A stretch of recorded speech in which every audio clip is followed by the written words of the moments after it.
তুমি যাকে সস্তা মনে করো আমি তাকে মূল্যবান মনে করি, কারণ যা তোমার কাছে সস্তা তা অন্যের কাছে অধিক মূল্যবান।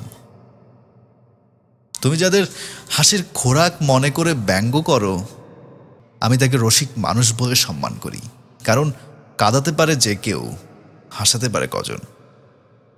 তুমি যেখানে প্রথম সারিতে বসা ছাত্রছাত্রীদের বা মেহমানদের মাথায় তুলে রাখো আমি শেষের সারিতে বসা মানুষটাকে ভালোবাসি, কারণ শেষের সারির মানুষগুলোই সবার সাথে সহজেই মিশতে পারে।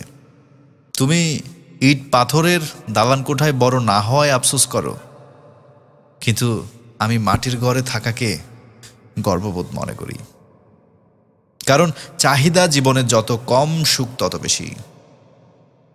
তুমি অতীতকে পিছনে ফেলে আসার উপদেশ দিতে পারো, কিন্তু আমি বলি অতীত ভুলতে নেই, কারণ অতীত ভুলে যাওয়া মানুষ অহংকারে পরিণত হয়।